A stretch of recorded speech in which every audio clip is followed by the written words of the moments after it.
War in space is a different thing. ثانية واحدة، هو احنا ليه بنحب نتفرج على الفيديوهات دي؟ لا مش اللي فوق، ايوه هي الفيديوهات اللي تحت دي.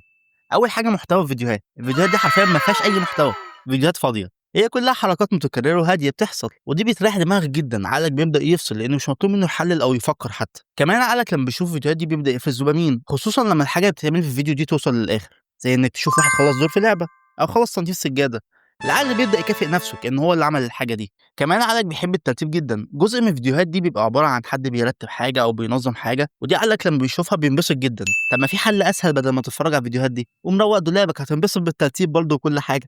استنى بس خلاص الفيديو الاول يعمل لايك. كمان الفيديوهات دي بيبقى فيها عنصر تشويق صغير بيشدك، دماغك بتبدا تسال نفسها يا ترى هل الفيديو ده هيخلص على ايه؟ هل السجاده هتنضف؟ هل الشخص ده هياخد القرار الصح عشان يكسب اللعبه؟ ولا ايه اللي هيحصل بالظبط؟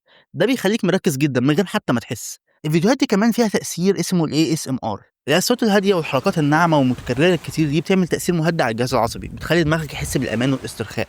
دي بعض الأسباب اللي بتخلينا ننجذب للفيديوهات اللي ملهاش معنى دي، بس في ناس فهمت اللعبة صح وبدأت تستغل الموضوع، تقول لك بدل الناس بتحب الفيديوهات دي قوي، أنا هحط الفيديو بتاعي الأصلي فوق وأحط تحت فيديو تاني للعبة أو السلايم أو لحد بيقطع حاجة. أغلب الظن أصلا محدش هيركز في الكلام اللي فوق اللي بيتقال، بس مش مهم، كده كده المشاهدة اتحسبت وده المهم عند صاحب القناة. طب هو انا ما اعملش زيهم ليه؟ مش يمكن القناه تنتشر لما اعمل كده؟ المهم لو عجبك الفيديو ما تنساش لايك وفولو، وقول لنا في الكومنتات تحب نتكلم على ايه في الفيديوهات الجايه. بس كده، سلام.